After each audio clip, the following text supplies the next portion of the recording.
자, 일단 문제부터 먼저 읽으면서 넘어갈게요. 이게 경찰 승진 시험 올해 1월 11일에 시행된 문제 40문제를 대상으로 제가 시작하는 건데 국가직 구급 대비하시는 분들 위해서도 좀 정리하는 게 좀 도움이 될 것 같아서 10문제씩 좀 차분히 진행을 하려고 해요. 올해 지금 10문제 진행하고 그 다음에 금요일 10문제 진행하고 이런 식으로 화요일, 금요일에서 2주차에서 진행하면은 여러분 좀 정리하는 데 도움이 될 것 같아요. 그렇게 진행하도록 하고 문제부터 먼저 볼게요. 문제만 먼저 볼게요. 정부가 민간 위탁하기에 가장 적절하지 않은 업무는 정답은 뭡니까? 일단 1번이죠. 시민의 의식주 생활에 직접적인 영향을 미치는 사무가 민간 위탁하기에 적절하지 않다. 자, 2번 갈게요. 바로 자, 정부 규제에 관한 설명으로 가장 적절한 것은 자, 정답은 몇 번이면 지금 노란색으로 색깔되어 있는 게 3번이죠. 규제의 역설은 최고의 기술을 요구하는 규제가 오히려 기술 개발을 지연시킬 수 있다고 본다. 3번 갈 거예요. 바로 자, 시장 실패 및 정부 실패에 관한 설명으로 가장 적절하지 않은 것은 정답은 1번인데요. 정부 실패의 원인 중 권력의 편제에 대한 대응 방안으로는 정부 보조 삭감은 아니고 규제 완화는 맞다가 이게 정답이에요. 그 다음에 이제 4번 가겠습니다. 정답 보고 먼저 다시 보려고 해요. 4번. 공익에 대한 설명으로 가장 적절하지 않은 것은 자, 2번 갈게요. 공익의 과정설이 아니라 다른 게 대립적인 이익들을 평가할 수 있는 기준을 제시하겠죠. 과정설이 아니겠죠. 5번 갈게요. 행정학의 주요 이론과 접근 방법에 대한 설명으로 가장 적절하지 않은 것은 정답이 2번이죠. 행태주의는 행태의 규칙성과 인과성을 경험적으로 입증하고 설명할 수 있다고 보면 맞는 말이죠. 가치와 사실을 통합하고 가치 중립성을 지향한다. 뒷부분이 이상합니다. 6번 가겠습니다. 공공선택론 문제예요. 공공선택론에 관한 설명으로 가장 적절하지 않은 것은 정답은 4번인가요? 2번인가? 2번이죠. 개인이 아닌 공공조직을 분석의 기초 단위로 채택함으로써 방법론적 개체주의에 반대한다? 아니면 방법론적 개체주의인가요? 잘 생각해 보시고 7번 가겠습니다. 7번의 신제도주의에 대한 설명으로 가장 적절한 것은 정답이 이게 적절한 거니까 3번에 보면은 합리적 선택, 신제도주의가 형성되는데 거래비용 접근법이 많은 영향을 미쳤다. 맞는 말이죠. 있고 8번 갈게요. 정책의 유형과 사례를 연결한 것 중에서 가장 적절하지 않은 것은 노란색 색깔 되어 있는 게 상징정책하고 임대주택 나와 있어요. 상징정책과 임대주택 어울리지 않습니다. 임대주택은 무슨 정책입니까? 재분배 정책이죠. 나중에 다시 볼게요. 9번 가겠습니다. 중앙정부의 정책과정 참여자 중 공식적 참여자들로만 가장 적절하게 나열된 것은 1번에 입법부 나왔고요. 2번에 행정부처 나왔고요. 사법부 괜찮죠? 지방정부가 여기 나와 있는 게 좀 이상하긴 해요. 있고 그다음에 대통령 나왔습니다. 이게 맞다고 나왔고요. 마지막으로 10번 보고 다시 1번으로 갈게요. 자, 국가 권력 이론이 가장 오늘 약간 핵심이 될 것 같은데요. 국가 권력 이론에 관한 설명으로 적절하지 않은 것은 정답이 2번이죠. 조합주의는 이익 집단 간 경쟁을 통해 정책이 결정된다고 본다. 이익 집단 간 경쟁을 하는 건 조합주의가 아니라 뭐다? 라는 거죠. 1번부터 10번까지 한번 살펴봤고요. 다시 1번 가겠습니다. 자, 이거 보면서 문제 켜놓고 우리는 해설 보면서 진행을 할게요. 자, 정부가 민간 위탁하기에 가장 적절하지 않은 것은 정답이 1번이에요. 시민의 의식주 생활에 직접적인 영향을 미친 사무는 민간 위탁하면 안 된다. 근데 법령을 갔어요. 법에 보니까 행정 권한의 위임 및 위탁에 관한 규정이라고 나와 있고요.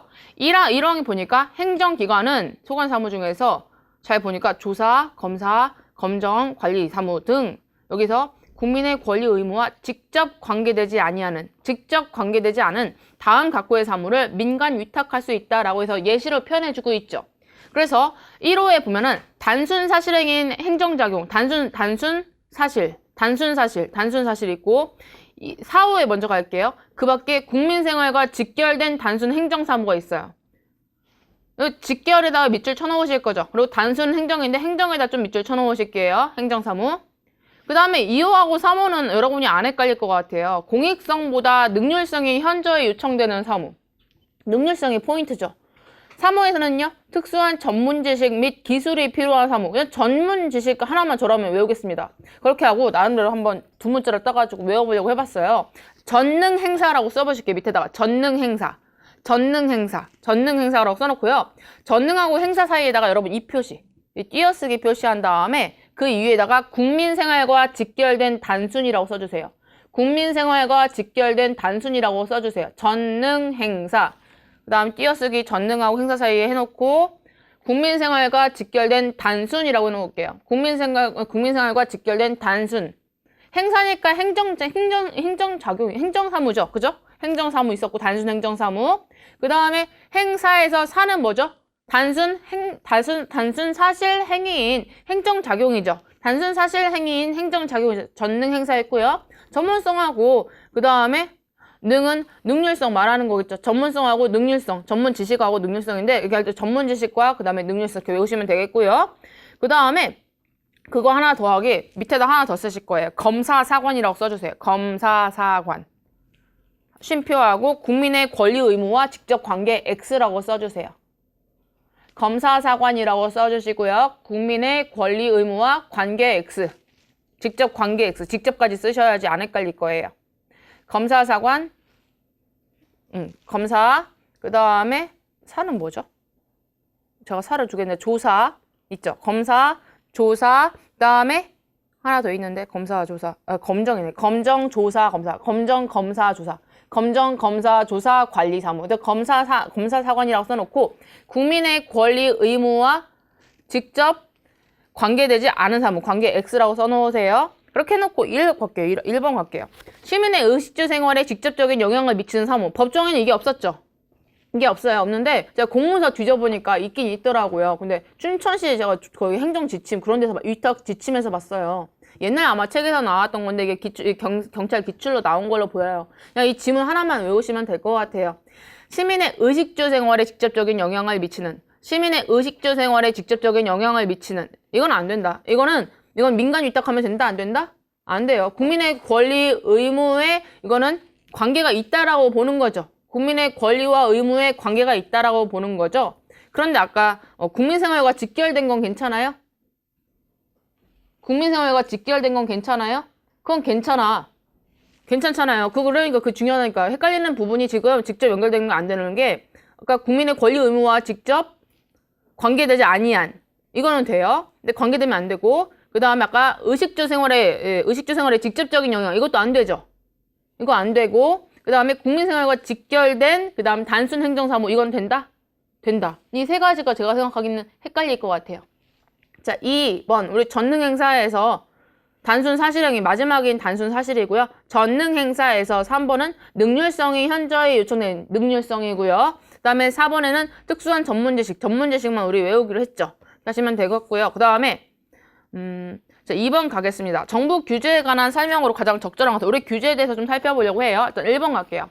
정부 규제를 뭐에 따라서냐면 규제의 개입 범위에 따라서 우리가 네거티브랑 포지티브로 나누어요. 규제의 개입 범위. 규제를 얼만큼 개입할지 나라가. 규제의 개입 범위가 이게 기준이에요. 개입 범위에 따라서 포지티브 규제와 네거티브 규제를 나누는데 일단 기출문제에서 여러분 이미 보셨죠? 네거티브가 자율성이 크죠? 네거티브 규제가 자율성이 크죠.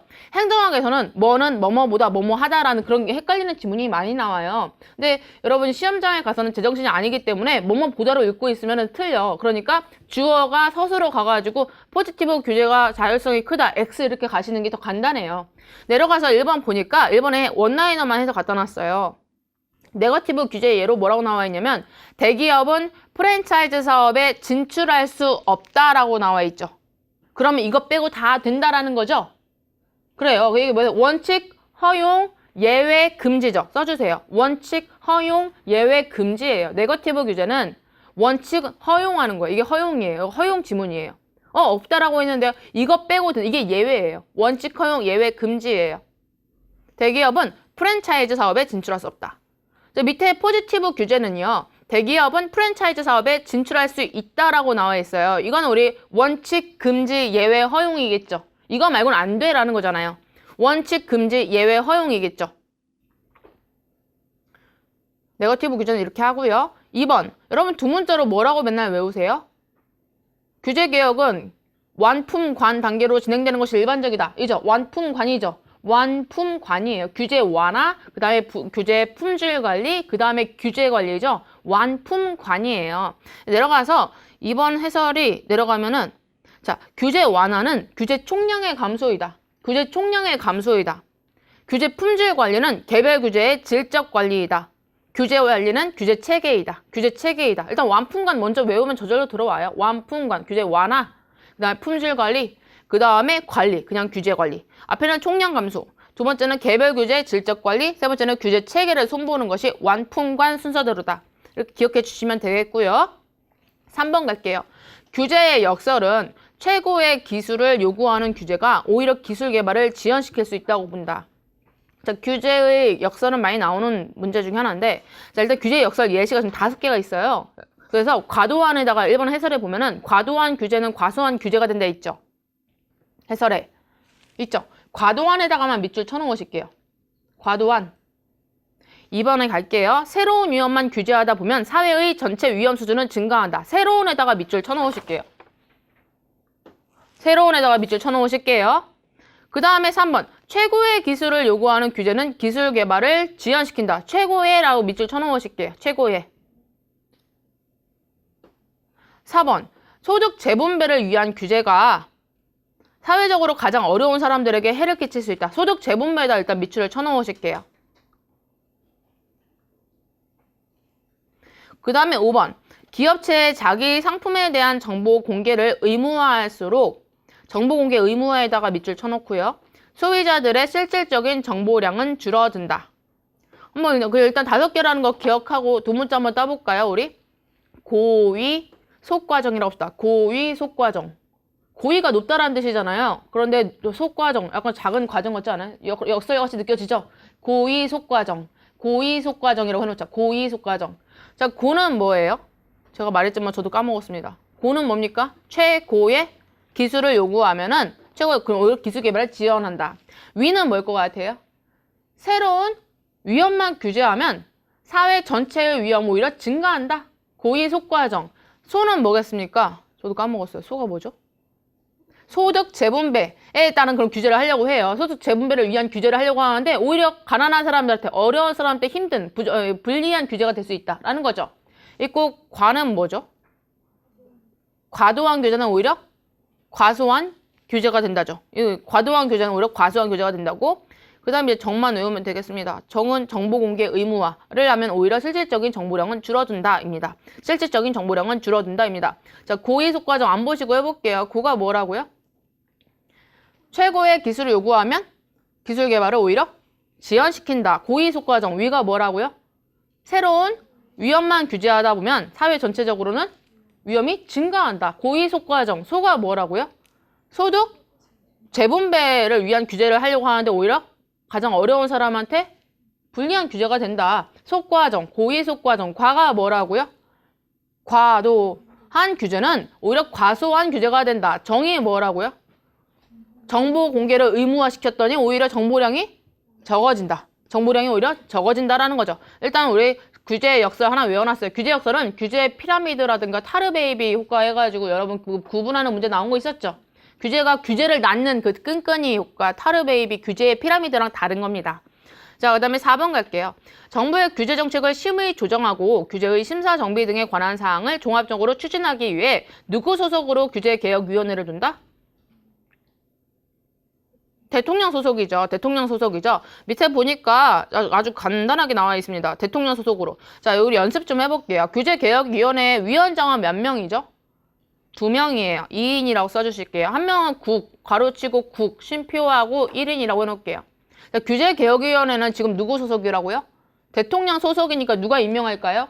대통령이 그 위원들을 임명하는 거예요. 대통령이 위원들을 임명하는 거예요. 총 몇 명에서 몇 명이냐면 20명에서 25명이에요. 총 몇 명이냐면 20명에서 20인에서 25인이에요. 그 다음에 여러분이 바로 찾아보실 거라고 믿고 저는 임기만 써놓을게요. 2년 쉼표하고 한 차례에 하나여 연임이라고만 써주세요. 2년 하고 쉼표하고 한 차례에 1차례에 하나여 연임 가능. 연임 동그라미 써놓으시면 되겠죠. 제가 지금 우리 기출문제에서는 누구 소속이냐고 물어봤어요. 규제개혁위원회가. 누구 소속이라고요? 대통령 소속이고요. 그 다음에 위원장은 누구와 누구? 국무총리와 대통령이 뭐 임명하는 사람이겠죠. 위촉하는 사람 중에 한 명이겠죠. 있고 포함해서 몇 명에서 몇 명까지? 20인에서 25인이에요. 20인에서 25인이에요. 그리고 임기는 몇 명? 몇 년에서 몇 차에 하나요? 2년이고 1차에 하나요. 연임할 수 있다. 이거랑 정부 업무평가위원회만 밑에다가 써놓으실게요. 정부 업무평가위원회. 국무총리 플러스 1인 맞죠? 정부 업무평가위원회 맞죠? 그쵸? 국무총리하고 플러스 1인이에요. 그렇게 해놓고 그 다음에 여기 15인이라고 써놓으실게요. 위원장 포함해서 15인 이내. 이것도 임기 써놓을게요. 2년 1차에 하나여 연임. 똑같아요. 2년 1차에 하나여 연임. 똑같으니까 편하잖아요. 그쵸? 2년 1차에 하나여 연임. 뭐만 달랐다 지금? 위원 수가 달랐다. 규제개혁위원회는 20에서 25고 정부 업무평가위원회는 몇 명? 15명. 15명. 해놓고 그 다음에 또 우리 뭘 해놓을까요? 저는 이 법을 나오면 법 가면 규제개혁 기본법 꼭 가서 한번 다 보고 와요. 행정규제 기본법 이걸 다 읽고 와요. 여러분도 이거 오늘 중에 한 번 더 보세요. 보면은 거기 나오면 6개월 안에 위원회에 뭐 심사 요청하는 게 있고 그 다음에 3개월 안에 국회에 제출하는 게 있어요. 그러니까 여러분 외우려면 일단은 6, 위, 3, 국이라고 일단 해놓으세요. 6, 위, 3, 국. 6개월 안에 위원회에 재검토해줘. 존속기한 해줘. 연장, 심사 좀 해봐. 하면서 심사 요청하는 게 있어요. 있고, 국회한테는 연장할 필요가 있다 하면 국회 그거를 뭐라고 한다? 3개월 안에 국회에 제출하는 게 있어. 근데 일단은 그렇게 해봤자 까먹으니까 두 문자 따서 써놓고 나중에 확인해보세요. 6, 위, 3, 국. 6, 위, 3, 국. 해놓고 나중에 확인해보세요. 해놓고, 나머지는 여러분께 맡기겠습니다. 자, 그 다음에 우리 3번 갈까요? 3번을 갔더니 3번의 시장 실패 및 정부 실패에 관한 설명으로 가장 적절하지 않은 것은 자, 이거 틀리면 진짜 억울하지 않을까요? 정부 실패의 원인은요. 일단 밑에 가서 보면은 사적 목표의 설정이 있고요. X 비효율성 또는 비용 체증이라고 나오죠. 그쵸? 있고 파생적 외부 효과 있고 권력의 편제가 있다고 해요. 그 중에서 권력 편제에 대한 대응 방안은 동그라미 어디에 들어가 있냐면 민영화와 규제 완화죠. 그쵸? 그러니까 우리가 권민규라고 외우는 그 녀석 아닙니까? 권민규잖아요. 정부 실패의 대응 방식에는 민영화, 정부 보조 삭감, 규제 완화니까 보에다가 일단 밑줄 쳐놓고 규에다 밑줄 치셔서 민보규라고 외우시죠? 그쵸? 민보규예요. 자, 사민 안 보시고요. 뭐라고요? 사민. 그 다음에 뭐예요? X민보규. 3인 다음에 뭐라고요? X민보규. 그 다음에 뭐예요? 파보규죠. 보시고 파보규 한 다음에 4는 뭐라고요? 3인 X민보규, 파보규, 그 다음에 권민규. 다시 한번 뭐라고요? 3인, 그 다음에 X민보규, 파보규, 마지막으로 권민규예요. 권민규예요. 근데 당연한 게 여러분이 그 민영화, 정부 보조 삭감까지 기억하셔야 되고 규제 완화까지 기억하셔야 돼요. 이건 정부 실패니까. 정부 실패는 우리가 비시장 실패라고 해서 울프라는 사람이 주장을 했다고 해요. 어쨌거나 그냥 그건 사설이고. 자, 위로 올라갑시다. 자, 시장 실패를 교정하기 위한 정부 역할은 공적 공급, 공적 유도, 정부 규제가 있어요. 공적 유도를 우리가 보조금이라고 주로 표현을 하죠. 공적 유도를 우리가 그래서 공에다가 일단 밑줄을 쳐놓으시고요. 보에다가 밑줄 치고 그다음에 규에다 공보규 세 가지 방법이 있어요. 공보규 세 가지 방법이 있어요. 그 다음에 3번 하지 말까요? 4번 갈까요? 시장 실패의 원인 중 정부의 비대칭 상황에서 정부는 일반적으로 정보규 맞습니까? 정부의 비대칭성은 공적 유도와 정부 규제 맞습니까? 맞죠? 그쵸? 정보규. 일단 밑에 우리 정보규 외웠어요. 그 위에는 뭐예요? 불규야. 뭐라고요? 불규. 그 다음은요? 독공규죠. 독공규. 독공규 있고 외는 외보규. 그 다음에 공은 공공이죠. 다시 한번 우리가 공보규가 뭐였다? 공공조직. 직접 공급하는 거잖아요. 공적 공급이잖아요. 공적 공급 있고 그 다음에 보가 보조금인데 이게 공적 유도라고 표현했고 그 다음에 규제가 있었어요. 세로로만 외우면 되는데 공공재의 존재가 있었죠. 공공재의 존재는 우리가 어떻게 한다? 공이야, 공적 공급한다, 직접 공급한다예요. 그 다음에 넣는 게 뭐예요? 외부 효과죠. 외부 효과면 좋은 거면 뭐예요? 외부 경제, 좋은 거면 왜 보조금 주고, 나쁜 거면 규제하는 거죠. 외보규야. 외보규, 외보나규, 외보규예요. 외보규. 그 다음에 우리 독점이죠. 독점은 두 가지가 있는데 독점이 공적 공급하거나 아니면 독공규, 규제한다. 그 다음에 불안정 경쟁은 뭐밖에 없다? 불규. 불안정 경쟁은 뭐밖에 없다? 규제밖에 없다. 마지막에 이것만 하면 되는 거 아니겠습니까? 정보의 비대칭성에서 정보규 하시는 거죠. 정보규 하시는 거죠. 그 다음에 여기다가 3번 우리 안 읽었는데요. 정부 실패를 초래하는 요인은 사적 목표의 설정, 파생적 외부 효과, 권력의 편제 등이 다 있어요. 밑에 가실게요. 이제 정답 1 하고 나서 거기 약간 빈칸이 있다고 생각이 돼요. 제가 생각하고 거기다 좀 끼서 쓰세요. 권력으로 인한 분배적 불공평성도 정부 실패의 원인으로 들어가요. 다시 한번. 권력으로 인한 분배적 불공평성, 권력이 의미야. 분배적 불공평성은 시장 실패에도 있고 어디에도 있다? 정부 실패에도 있다. 이건 권력으로 인한 분배적 불공평성이 여기에 들어간다는 거, 쉼표. 그리고 비용과 편익의 괴리도 써주셔야 되죠. 비용과 편익의 괴리도 써주셔야 되죠. 그쵸? 비용과 편익의 괴리도 써주세요. 비용과 편익의 괴리도 뭐다? 정부 실패의 원인이다. 비용과 편익의 괴리 해놓고 그 다음에 위로 올라가셔가지고 우리 어디 있어? 공공재의 존재, 여기 시장 실패의 원인으로 공공재의 존재 그쪽에다가 뭐라고 쓰실 거냐면 소득 분배의 불공평성은 시장 실패의 원인이다. 소득 분배의 불공평성, 소득 분배의 불공평성은 시장 실패의 원인이다.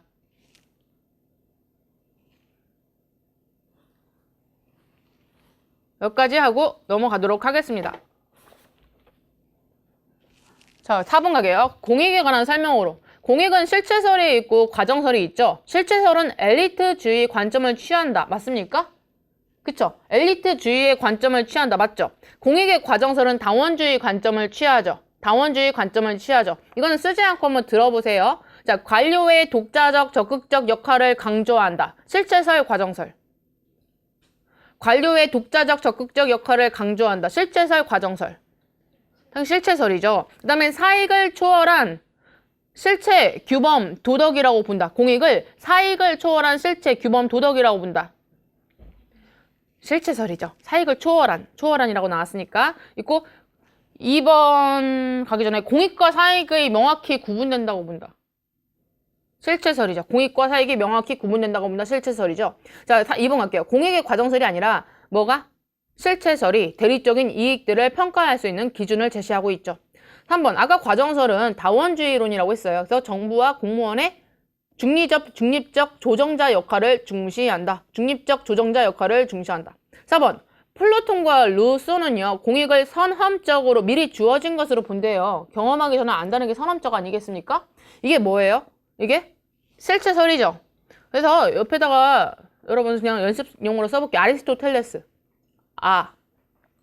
헤겔, 마르크스, 플루아겔마 따라서 해보시고요. 플루아겔마, 플라톤, 루소, 아리스토텔레스, 헤겔, 마르크스 해놓고요. 하나 더 쓸 거예요. 플레스맨, 리프먼, 저 실초, 쉼표하고 밴디트.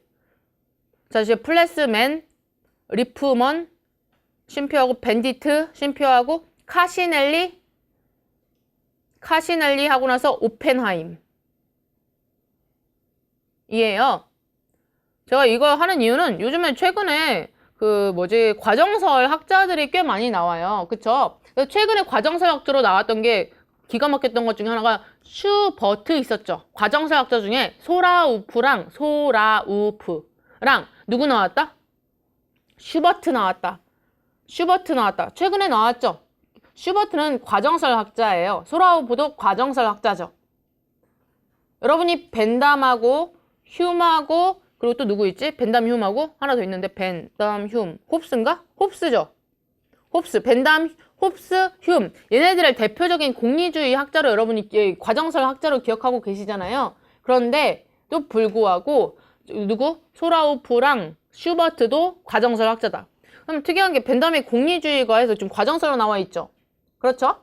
그런데 이게 다른 선생님 책에 의하면 그 전체 효용의 극대화 뭐 이렇게 표현 총합 그거는 또 실제설로 나오기도 해요. 그건 기출문제로 알아서 추가하셔야 돼요. 사용하는 교재가 달라서 그런 거니까 일단 사익의 총합이라고 하면 이건 뭐다? 과정설. 그런데 그 총합에 또 효용의 극대화 이렇게 표현 나오면 그건 실체설. 구분해 놓으시고 관련 기출문제로 추가하시면 되겠습니다. 5번 갈게요. 행정학의 주요 이론과 접근 방법에 관한 설명으로 적절하지 않은 것은? 일단 우리가 행태주의 먼저 볼까요? 시기적으로 행태주의가 앞서 보여요. 행태의 규칙성과 인과성을 경합적으로 입증하고 설명할 수 있다고 보며 가치와 사실을 뭐라고 한다? 명백히 구분하고 가치 중립성을 지킨다가 맞는 지문이죠. 가치 중립성을 지킨다예요. 가치 중립성. 가치와 사실을 분리하고 명백히 구분하고 여러분 있잖아요. 그 행태에 포함되는 거 외우셔야 되는 거 있죠. 태도와 의견과 개성은 행태에 포함된다. 맨날 나오는 거 아닙니까? 태도와 의견과 개성. 그거 기억해 주시고요. 신행정론 가기 전에 우리 체제론부터 갈게요. 체제론에 따르면 체제의 변화나 성장은 기존의 균형 상태에 일어나지 않고 구성 요소 중 어느 하나의 변화가 생기거나 새로운 이질적 요소가 투입될 때 발생한다고 본다. 자, 그러면 변화나 성장이 쉽다 안 쉽다? 쉽지 않다예요. 그런데 이질적인 요소가 투입되면 발생한다. 그냥 그런 것 뿐이죠. 근데 우리가 체제론이 익숙하지 않을 것 같아서 밑에 좀 써봤어요.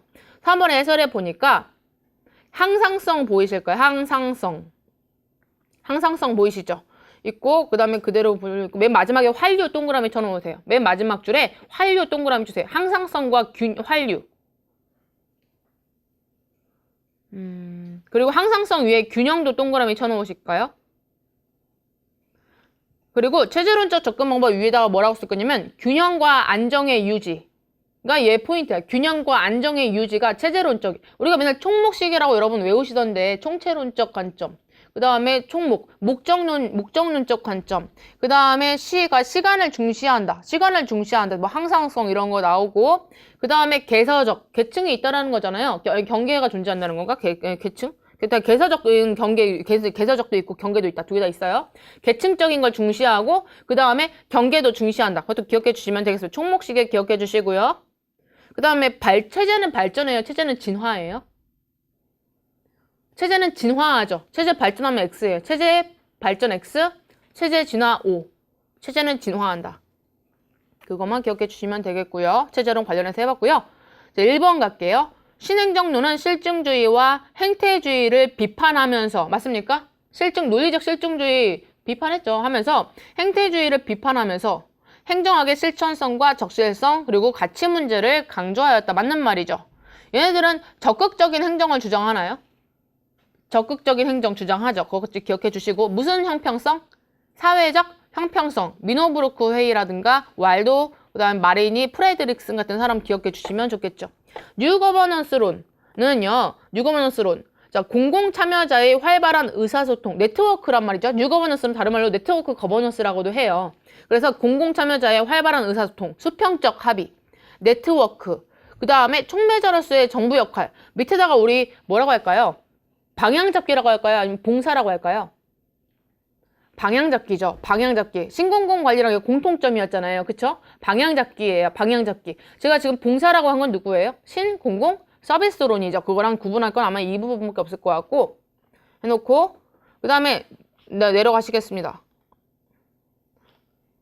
자, 6번 갈게요. 공공선택론에 관한 설명으로 적절하지 않은 것은? 이거는요. 2017년도 국가직 7급 하반기 문제 2개랑 2004년도 입학고시 문제 2지문이랑 합해놓은 지문이에요. 징그럽지 않아요? 자, 1번 볼게요. 대표적인 학자는 부캐넌, 오스트롬, 니스카넨 등이 있다. 맞는 지문이죠. 2번에 방법론적 개체주의죠. 그쵸? 공공선택론은 개인을 분석의 기초 단위로 채택함으로써 방법론적 개체주의적 접근법을 취하고 그 다음 내려가서 4번 연역적인 설명 방식을 취함으로써 사물에 대한 추론 방식을 이용하는데 유용하다. 맞는 말이죠. 3번 갈게요. 정보의 수준에 따라 개인의 결정행위가 달라진다고 가정한다. 그러니까 우리 분권화 시키려면은 뭐 하자고 할까요? 제도를 바꾸자고 하는 거 아니겠습니까? 합리적 신제도주의의 영향을 준 게 우리 한 분파가 우리 공공선택론이잖아요. 그쵸? 제도를 바꾸자고 하죠. 그래서 우리 분권화된 오스트롬 같은 경우에는 민주행정 패러다임 이런 면 있잖아요. 그쵸? 민주행정 패러다임. 그렇게 해서 정보를 더 공개시키고 하면은 이 서비스 공급 체계가 더욱더 효율적으로 변해질 것이다라고 표현을 하는 게 공공선택론이에요. 공공선택론은 그 행정 서비스의 공급을 어떻게 하면 효율적으로 할 수 있지를 고민하는 이론이 바로 공공선택론입니다. 뒤로 넘어가셔서 참고 문제에 보면은 입법고시 문제 넣어놨죠. 공공선택론은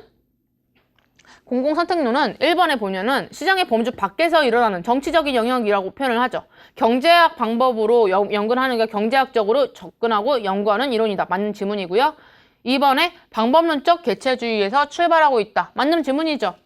3번에서 보면은 정보의 수준에 따라 개인의 결정행위가 달라진다고 가정한다. 그냥 맞다고 외우시면 돼요. 그 다음에 4번. 귀납이 아니라 아까 뭐라고 했죠? 연역적 설명을 통해 추론하는데 유용하다는 표현이 있었고요. 5번에 형평성의 문제는 고려하지 않죠. 그리고 현상 분석을 등한시한다는 점에서 한계가 있겠죠. 맞는 말입니다. 7번 신제도주의예요. 신제도주의는 세 가지가 있죠.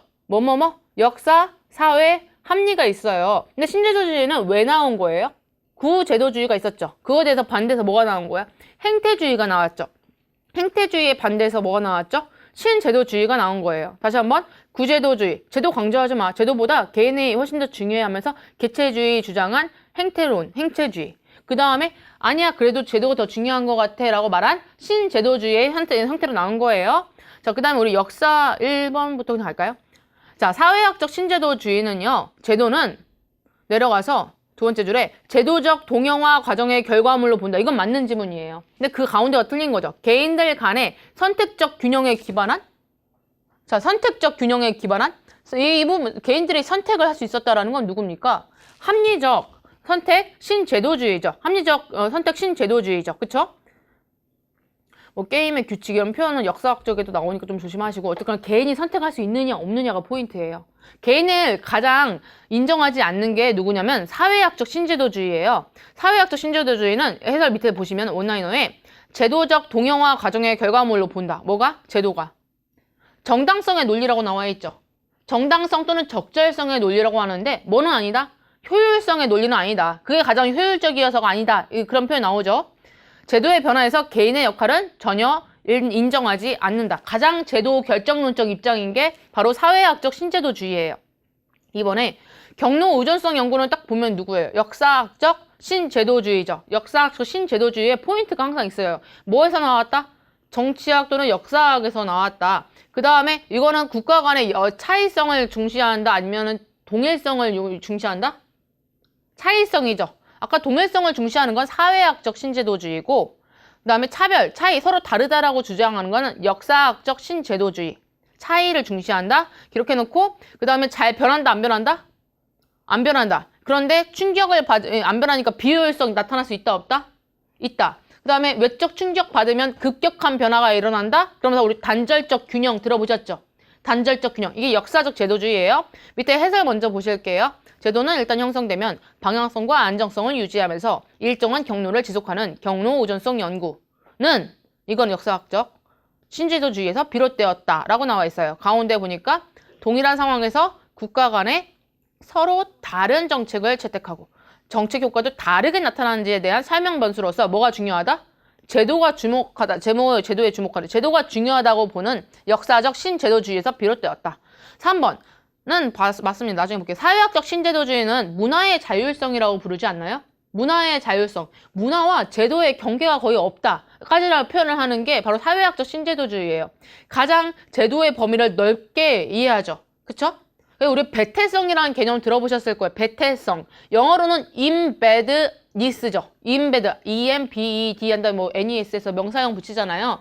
배태성이라는 표현 들어보셨을 거예요. 내재화되어 있다. 코드가 내재화되어 있다. 그런 게 바로 사회학적 신제도주의입니다. 합리적 선택 신제도주의만 모아놨더니 행태적 과정. 개인은 합리적. 그 다음에 선호는 선험적. 제도와 무관하게 외부에서 주어져 고정되어 있다. 그 다음에 옆에 보니까 방법론적 개체주의. 제도는 인간이 만들어낸 것. 그런데 제도가 다시 인간 행태와 의사결정에 영향을 미침. 정치는 일련의 집단 행동의 딜레마. 그러니까 더 집합적으로 더 나은 대안을 선택하지 않는 이유는 적절한 제도적 메커니즘이 존재하지 않기 때문에. 그래서 예시로 공유주의 비극이 있고요. 죄수의 딜레마가 있어요. 여러분이 공유주의 비극은 많이 아시잖아요. 그쵸? 그다음에 하진의 1968년에 공유주의 비극이 있는데, 자, 죄수의 딜레마도 같이 나중에 볼게요. 문제 하나 갖고 왔어요. 연역적 접근법 보겠습니다. 제도적, 이거는 그냥 연역적 접근법이다. 뭐가? 합리적 선택 제도주의가. 그리고 제도는 누가 만들었다? 사람들이 자발적 합의로 만들었다. 기억해 주시고요. 내용 보니까, 주요 논의에 보니까 코즈가 있고, 두 번째 윌리엄슨 보이시죠? 코즈가 있고 윌리엄슨이 보이시죠? 코즈에 보면은 재산권 이론의 토대. 여기 보면 거래비용 접근법의 외부성 분석이 적용. 재산권 이론의 토대. 그래서 뭐 사유권을 명확하게 하면서 그 공유주의 비극 해결할 때 코즈가 말하는 거 있잖아요. 있고, 그 다음에 윌리엄슨도 그걸 발전시켜요. 제한된 합리성, 그 다음에 기회주의, 그 다음에 자기도 자산 특정성이라는 개념을 거래비용이랑 결합시켜서 코즈의 연구를 더욱 발전시켰다. 밑에 있는 거 내용, 불확실성이 높아지면 거래비용 올라가고, 그 다음에 합리성이 제한 정도가 높으면, 기회주의 형태가 발생할 가능성이 높으면, 거래 대상의 자산 특정성이 높으면, 그러면 거래 비용이 높으니까 기업 내부 조직을 통해서 거래 비용을 최소화할 수 있다고 주장하는 것이 바로 윌리엄슨의 거래 비용 이론이었죠. 이게 어디에 들어간다? 합리적 선택 신제도주의에 들어간다. 내려가서요. 정책의 유형과 사례를 연결한 것 중에서 가장 적절하지 않은 것은 구성정책은 그 체제의 정당성에 영향을 미치는 정책이 바로 구성정책 아닌가요? 체제의 구조와 운영 등에 관한 정책이 구성정책인데, 대내적으로는 게임의 법칙이 발생하지만 대외적으로는 가치 배분이 없죠. 그래서 예시로 여기에는 지금 선거구 조정이 나와 있어요. 여러분이 뭐 새로운 정부 조직 신설하는데 이건 다 아세요. 그런데 군인연금은 어딜 것 같아요? 그것도 바로 구성정책에 들어가죠. 공직자 보수 어디에 들어간다? 구성정책에 들어가요. 그래서 군인연금, 공직자 보수에 들어가니까 군인연금, 구성정책에 들어가겠죠. 분배정책, 도로건설, 이건 일반적으로 급부정책이 많죠. 그래서 이거 하나만 기억해놓고 갈게요. 밑에다가 쓸게요. 개별, 간접이라고 써놓을게요. 개별, 간접이라고 할게요. 개별, 간접. 제가 이거 말씀드리는 이유는 지방채 7급 문제에 뭐가 나왔죠? 재분배 정책이 환경에 직접이라고 나왔나요? 환경에 직접 영향을 미치는 그걸로 나왔을 거예요. 분배 정책이 그 반대예요. 환경이 아니라 개별에.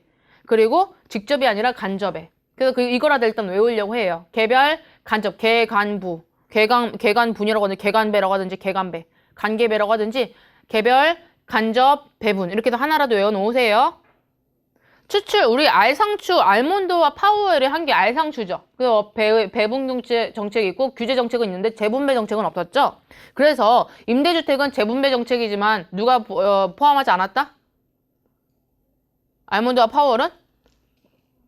포함하지 않았다, 재분배 정책. 상징 정책은 대표적인 게 올림픽이라든가 아니면 월드컵이라든가 국기 개양이라든가 뭐 윤리 교육 그런 걸 상징 정책이라고 하죠.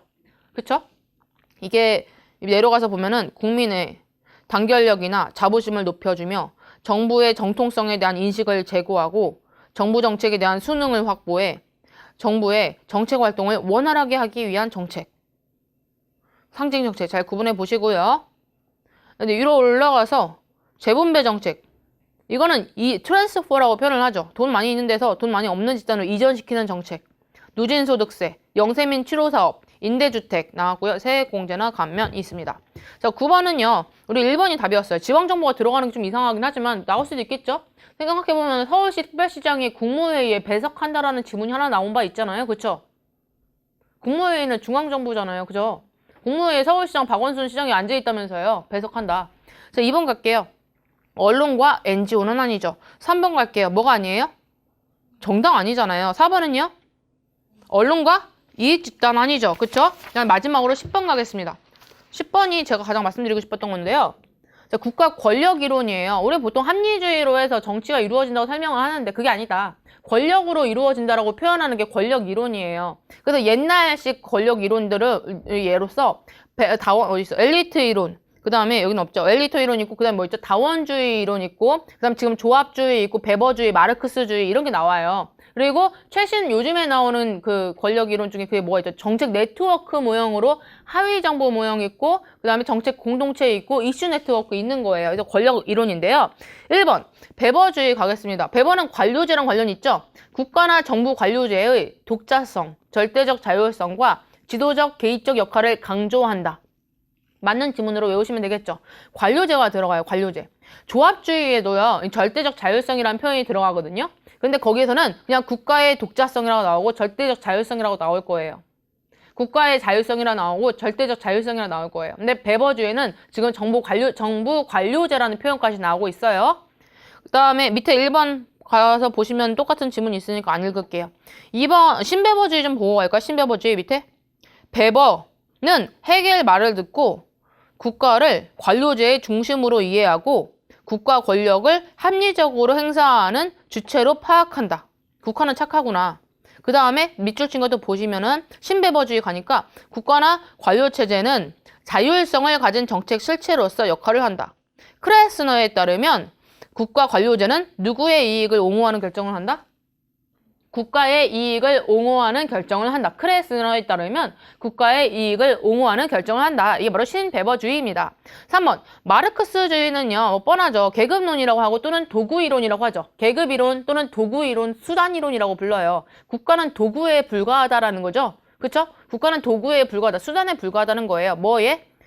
자본계급이 지배계급인 자본가 계급이 지배하는 수단이라고. 수단. 여기 수단에 나와있네. 자, 그러니까 사회를 지배계급과 피지배계급으로 나누는데 경제적 부를 소유한 지배계급이 정치 엘리트로 변하게 돼서 결국 정부 정책의 기능은 지배계급을 위한 봉사수단이라고 본다. 마르크스주의는 이 정도면 괜찮을 것 같고, 엘리트주의는요. 그래도 조금 상대적으로 국가가 요즘에 자율성 조금 가져요라고 하는 게 신마르크스주의겠죠. 그 다음에 4번 갈게요.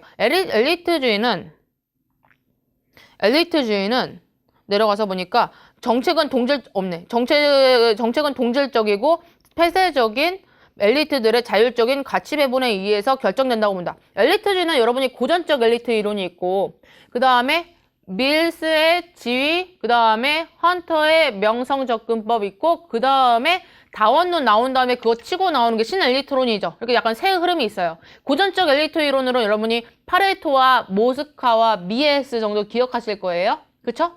그 다음에 나오는 게 밀지 헌명 해가지고 밀스의 지위, 그 다음에 헌터가 좀 더 지역적으로 좀 넘어가가지고 명성접근법에서 나왔던 거 기억하시고, 다원론이 받아가지고 다리 연구했던 거 기억하시고, 그 다음에 신엘리트론에서 바크라크와 그 다음에 바라츠가 그 무의사 결정 권력을 주장을 했잖아요. 그 흐름 잠깐 기억해 보시고요. 그 다음에 조합주의. 내려가서 보면 기업체, 노동자단체, 정부대표의 3자 연합체제. 다원주의적 이익대표 체제에 대한 대안적 이론. 자, 조합주의는 뭐가 싫어서 나왔다? 다원주의가 싫어서 나왔다예요. 다원주의가 싫어서 나왔다예요. 다원주의 이익대표 체제에 대한 대안적 이론이에요. 이익집단은 어떤 특징을 가지고 있냐면 기능적으로 분화된 범주를 가지고 있어. 기능적으로 분화된 범주. 그리고 단일해, 독점한다는 거죠. 강제적, 나라에서 만들어준 거야. 자율적으로 만든 게 아니야. 이익집단은 자율성이 아니야. 강제적으로 만들어준 거고, 그 다음에 비경쟁적, 경쟁하지 않아요. 독점한다고 말씀드렸고요. 위계적, 계층이 있다는 거죠. 위에서 시키는 대로 해야 돼. 계층적이라는 표현으로 할 수도 있고 위계적이라고 하기도 해. 이게 조합주의. 그래서 경쟁하는 게 아니라 협력한다. 그리고 모든 범위가 아니라 특정 영역에만. 특정 영역을 하고 하는 애들이 전국적으로, 전문적으로, 독점적으로 약간 좀 표현이 이상하긴 한데, 영역은 특정 영역인데 전국적인 영향을 미친다라는 게 조합주의예요. 다원주의는 주로 지역적이죠. 지역에 좀 머무르죠. 지역에 머무르잖아요. 다원주의 자체가. 그런데 이 조합주의는 국가 전체에 전국적으로 영향을 미친다. 해놓고 전문적, 독점적 기억해 주시면 되겠습니다. 이번에 보면 이익집단은요. 그리고 뭐 더 중요하게 생각한다? 사회적 책임, 협의, 사회적 조화 등의 공적 가치를 굉장히 중요하게 생각하죠. 이 특이하죠. 이게 다원주의와 차이점. 정부는요. 이 다원주의에서는 정부가 우리가 조정자, 그 다음에 조정자가 중개인, 약간 뭔가 소극적인 중재인이었어요. 근데 여기서는 자체 이익을 가지면서 이익 집단의 활동을 규정하고 포섭한다 또는 억압까지 하는 독립적인 실체죠. 중립적이지 않다라는 게 중요하고요. 정책은 아까 이익 집단 간의 경쟁과 타협을 통해서 정책이 결정되는 게 아니라 정부와 이익 집단 사이에 제도화된 합의를 통해서 잘 지켜지는 제도화된 합의를 통해서 정책이 결정이 되죠. 두 가지 종류, 국가조합주의가 있고 사회조합주의가 있는데 요즘에 선진 자본주의 사회에서는 사회조합주의죠. 있고 국가조합주의는 3세계 후진 자본주의입니다. 참조 문제가 3문제가 있어요. 일본의 테일러가 1911년에 쓴 거는 과학적 관리법이라는 책이에요. 과학적 관리법이라는 책이 1911년도에 있어요. 영어로 검색하면 나와. The Principle of Scientific Management라고 나오는데요. 여러분 매니지먼트가 관리인 거 다 영어로 아시죠? 사이언티픽 과학인 거 알잖아요. 한글로 외우세요. 1911년도에 뭐 있다? 과학적 관리법을 테일러가 썼다. 이거 행정 행태론 누가 썼습니까? 행정 어드미니스트레이티브 비헤이비어 행위잖아요. 그죠? 행태잖아요. 행정 행태론 누가 썼어? 사이먼이 썼죠. 1947년 어떤 원장님 책에서 49년이라고 써있는 책인데 47년이 그 원서에 보니까 47년이라고 되어 있더라고요. 어쨌거나 50년대, 40년대 말에 이때 출판이 되면서 행태주의가 본격적으로 도입됐다라는 지문이었겠죠. 2번 읽어보시고요. 3번 읽어보시고요. 4번 읽어보시고요. 4번 테일러는 인간은 경제적 욕구와 생리적 조건에 의해 지배되는 존재였다. 이거 좀 새로운 지문일 수 있어서 한번 봐주시고요. 윌슨하고 귤릭 이름이 있으니까 헷갈리죠. 우드로 윌슨, 루터 귤릭. 그 다음에 두 번째 보니까 죄수의 딜레마의 핵심 내용은 1번이에요. 1번 하나만 외우세요. 나머지 다 지우고. 개인의 선호와 집합적 이익은 일치되지 않을 수 있다. 개인의 선호와 집합적 이익은 이게 둘 다 부인해요. 둘 다 부인하면 2년만 살아. 2년만 살고 나올 수 있어요. 근데 둘 다 자백해요. 그러면 5년만 살고 나오는 거예요. 근데 한 명은 부인하고 한 명은 자백하고 하면은 한 명은 안 살고 한 명은 10년을 살아. 그럼 불리하잖아요. 그거 안 하고 싶은 거예요. 둘 다 부인하게 되는 뭐 그런 건데 우리는 그거 모르겠고 오직 개인의 선호와 그 다음에 집단의 그 이익은 일치하지 않을 수 있다. 그 문장 하나만 외우면 되는 겁니다. 죄수의 딜레마. 행정학의 이론적 발달 과정과 접근 방법에 대한 1번 간과하였다. 맞는 지문이죠. 과학적 관리론은 갈등 현상을 간과했죠. 2번 행태주의, 원리주의는 비판했지만 과학적 규칙성의 발견은 추구했고 가우스, 생태론. 4번 후설이 현상학이다. 현후예요. 이거 하나 추가하려고. 후설. 현상학적. 현후만 기억해 주시면 되겠어요. 좀 어려운 것 같아서 해주실게요. 현상학만 추가할게요. 후설을 개성한 것으로 직관적 포착을 강조하였다. 밑에다가 이건 쓸게요. 괄호 안에 묶어두기. 현상학적 판단 정지. 이 정도면 충분할 것 같아요. 현상학적, 현후, 후설.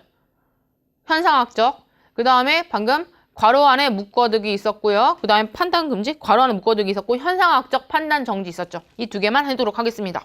고생하셨고요. 15분 있다가 여러분 다시 공부하시겠죠. 고생하셨습니다.